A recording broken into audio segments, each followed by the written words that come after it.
Hello, welcome to another episode of the Buy and Sell Real Estate Podcast, California. And we're up here with my co-host, Sam Metteer. I am Frank Garay, and we wanted to talk a little bit about affordability today, Sam. You brought up, you think that a lot of people, rates kind of, like you like to say, normalized a little bit. And that's got some people freaked out. What are your thoughts on this? Well, I think what happens is when you hear a lot of different places telling you things that you should be scared and worried, market's going to crash, the rates are horribly high, things like that, it can throw you off of wanting to make a move. You might want to stay in your house instead of sell. You might want to not make a decision, wait till the spring or wait till next year sometime in hopes that maybe a house will get a little bit more affordable. But what you're not hearing is why now actually isn't a terrible time, depending on your situation. And kind of what options there are out to make a house more affordable in the market we're in right now, especially if you need to move right now. Yeah, well, let's touch on some of that stuff. Sure. I'll chime in real quick and then dovetail off of me and just see what you got to say. But I know interest rates can be a real driving factor, Sam, right? In a decision, right? Yeah. And I do think that sometimes, not everyone, but some people forget or don't consider the other variables that come into play when deciding on when to go ahead and pull the trigger and buy a home. One of those things right now is the fact that home values and appreciation, there's kind of no end in sight for that right now. We're getting reports from everywhere basically saying that there's still 5-6% appreciation going on, pretty much nationwide. And so if we wait, right, because we're waiting for rates now, well, we've got appreciation that's still going. And the other thing that people tend to forget sometimes, not everybody, but some, is that, as home values go up, so do property taxes, right? The taxes go up right along with it. And so you are increasing your house payment. So, we're kind of thinking, well, I'm going to wait for rates to come down. In the meantime, the value of the homes are increasing, and so are the taxes that are associated with it. So even if rates slip down, you might find yourself in a kind of a washy-wash situation where it might have been smarter to go ahead and get the home now, even with the higher rate, because rates can fall and we can refinance them, but then we've locked in our price and our taxes. What are your thoughts on that? That is exactly what I was thinking about too. Really? So a lot of the people I talk to right now, they're worried about monthly payment, which is kind of a big deal. I get that. You need to be able to afford living in your house. Sure. The last thing you want to do is get a house where you can't go enjoy your life. And that's not what I want people to do either. But then we have a conversation. Okay, well, what's the number that'll help you enjoy your life? And for a lot of people, it's not too far off of what they would be paying if they did nothing other than just get their mortgage. No. So the conversation typically goes something like this. So you're going to wait till spring. And hopefully interest rates will go down. They might not, though. We don't have a crystal ball. It might be 10% by spring. Yeah, who knows? But you'll wait till spring. Interest rates drop. Let's say they do. Let's say they drop to 5.5, maybe 6. That means that all the people that are sitting on the sidelines right now are probably going to be jumping back in the market. Whereas right now, we're actually seeing, unless the house is priced very well, but we're seeing people be able to get credits. People be able to actually get repairs done, and people be able to come in under asking price. You have that interest rate go down, all the people on the sidelines are going to jump back in. Now all of a sudden we're competing. So for a $500,000 house, you're going to pay $550, $525, maybe if you get lucky, maybe up to $575 if it's a really good house. But the same house right now, you get to buy for $500. You also get to get a 3.5% credit to buy down your interest rate for a little while, maybe permanently, depending on what you're trying to do. Sure. But in this market, I wouldn't do permanent buy downs. We know the interest rates are probably going to go down in the next couple of years. So there's something that I'll have you elaborate on a little bit more called a 2-1 buy down or a 3-2-1 buy down, where you can get the seller to pay down your interest rate to keep your monthly payments low while your purchase price was also low. So you can avoid what you were saying. You can avoid higher taxes and you can avoid having to compete. So will you explain what a 2-1 or a 3-2-1 buy down would be for someone? Yeah, so they're not a new thing. That's for sure. These have actually been around for a long, long time. I got into the business in 1987.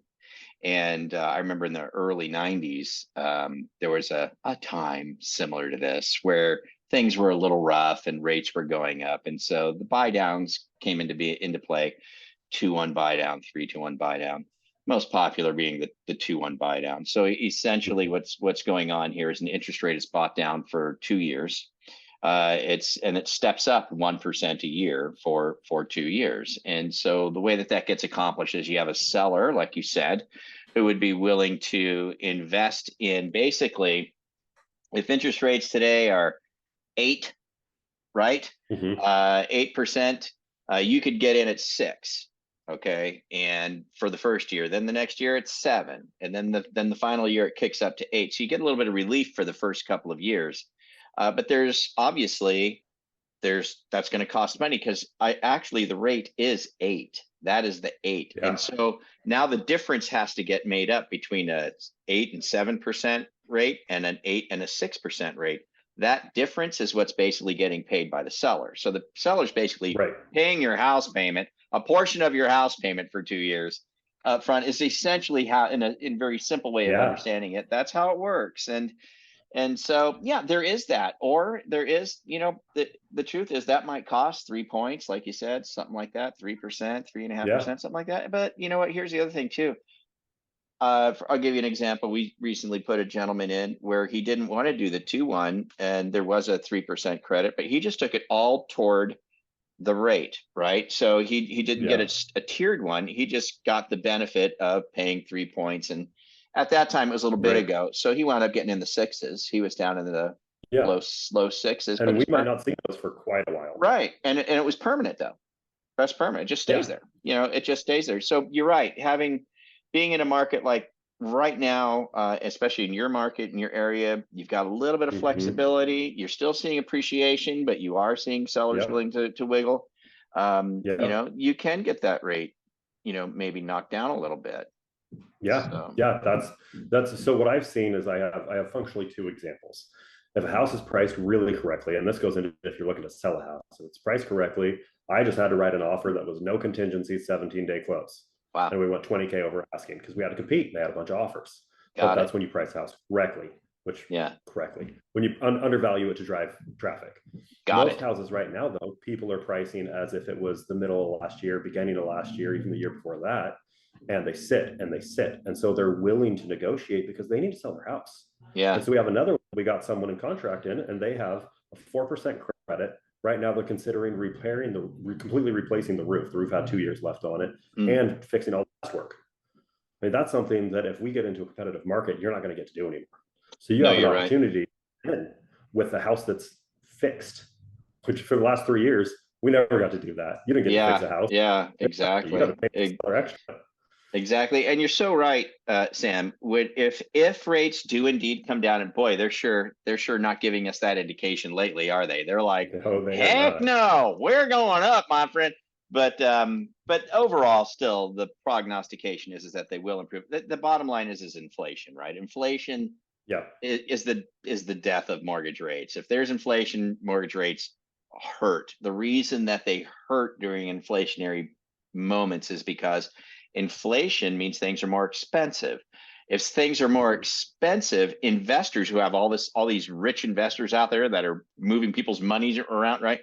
Well, they're going to go into the stock market because companies are doing well. They can charge more money for things. They can make more profit. So they're going to invest people's money into the stock market, right? Well, if Mhm. inflation gets cured, if it comes down to, there's not really that much inflation. Oh, wow, maybe they're not making so much profit. So then investors will move their money out of stocks and put them into bonds, some of those bonds being mortgage bonds. So they have a big influx of money coming into mortgage bonds. Then, mortgage bonds don't have to be so competitive. They don't have to be so high in rate because there's plenty of money coming in. So they can offer less and less and less, lower and lower and lower of a rate because there's plenty of money coming into mortgage bonds. So that's kind of it's a very simple way of Yep. looking at it. But so overall, if we see inflation, if the administration, now they're talking about bumping rates a couple more times, Mhm. and just to drive inflation down. But once they get the numbers saying we're better, inflation is looking like it's under control, there's going to be a flight to the bond market. Rates are going to rally. You're going to see interest rates fall. The prognostication is they will be, looking pretty nice, maybe the middle of next year, something like that. Yeah. So we do see the possibility of rates coming into play. And you are 100% right, Sam. Once that happens, every single person who has the same idea you do, like I'm going to wait till rates come, they're all going to run out and try and buy a house. And Yeah. what's the inventory look like though, Sam? I mean, this is going to just Well, cause havoc, isn't it? yeah. Well, I'll tell you right now. So 2 months ago in our area, there was 2,000 sales. Last month, there was only 1,400 sales. Hmm. And that's very low for our area. Hmm. It was similar to last year, but last year was not an exciting market for sales either. But a couple of years before that, and moving all the way back into 2010, we were consistently higher than that. Hmm. So it's the inventory right now is extremely low and getting Right. lower. Right. And so there's a lot of competition moving forward once the rates go back down. Right. But great, you have a great rate, but you paid so much for a house. When the opportunity now is you can get a great deal on a house. You don't have a super exciting rate, but I did just see someone on my Facebook asked a question. They said, if you were in the 80s, in the early 80s right now, what's something that a person would be blown away by? And most of the answers were how low the interest rates are. Yeah, true. Even today. It's Yeah. all, yeah, well, I mean, historically, 7% is the average, and Right. that's of all time. And a lot of people are saying, "Oh, just wait till they get back to 3, wait till they get back to 2." And I'm like, I don't know if we're going to see that in our lifetimes You ever won't. You won't. again. No. It's only happened once historically. Yeah. We might see 4.5 or 5, but probably not soon. So the amount of savings that you're hoping to get, it's kind of a pipe dream. But if it does True. go down, great, refi. Right. That's the beautiful thing about the mortgage side. If they do go down, you can refi. Most of the time you can refi. Yeah, but you're right. Yeah. There's not a lot of inventory still. And if you couple that with rates going down, the rush is going to hit. It's just going to be that crazy, gazillion offer thing on every house all over again. And I think what people need to understand too is that if you look at the age demographic in the United States right now, the vast majority of people in the United States are in that like 30, it's like 28 to 36 years old, something like that. It's really, Mhm. ironically, it just happens to be that first time home buyer sweet spot is the Yeah. age demographic that's leading the way in the country right now. There's more people that are in that first time home buyer age demographic than any other age demographic in the United States. So you've got all these people and they're all forming households, they're all having children. It's like Mhm. they have to go somewhere. There's this big huge amount of people in the country that need to buy a home. And so once rates go down, with a low inventory, yeah, it's going to be a bit of a madhouse. So again, coming back full circle, probably not a bad idea to give Sam a call. Give me a call. And I'm And not going to buy in a house. I'm going to talk to you about whether or not affordability works for you, because it might not be the best time to buy, but it's definitely got some opportunity if you can explore it with a person that knows what they're doing. there you go. And that's what you guys should do. Let's get a hold of Sam. What's your footprint, your area of coverage? Just to remind everybody, Sam. I have real big feet. I know you So do. I'm out of the greater Sacramento region. Tri-Counties area is what we do. I have a team that covers a huge region. I specialize anything from Folsom all the way up into Grass Valley, but I mess around in all the foothills as well. And I've lived all over the area. I've caused trouble all over the area. So anything greater Sacramento, I probably got you covered. Got it. Got it. Terrific. And the phone number to give you a buzz at? Some might be just listening on iTunes or Yep. Spotify. What's the best phone number? 530-613-1914. Okay, and I'll say that again in case they didn't hear it. It's 530-613-1914. 1914. Sam Metteer over at the Moore Real Estate Group, Keller Williams. Get a hold of Sam. Get a hold of Sam if you've got any thoughts on this. If you want to really take a really, how do I say this? Just a thoughtful approach and look at what's real and really understand what your position might be today. It'd be good to give Sam a call. Yeah, so he's the best up there, just the best. All right, Sam. Well, good stuff, man. Appreciate you. Good topic today. Yeah, thanks. I appreciate you too.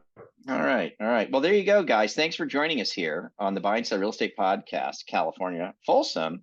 But of course, Sam covers the whole Tri-County area up there. Give him a call, 530-613-1914, and see what affordability actually looks like for you, and see what really does make sense for you going forward. With that, we'll go ahead and get on out of here. You can get me too. If you need some mortgage help, my name is Frank. I'm at 707-695-6313. All right, let's get out of here, Sam. Thanks again, man. Appreciate you. Thank you too. Yep. See you guys. Bye.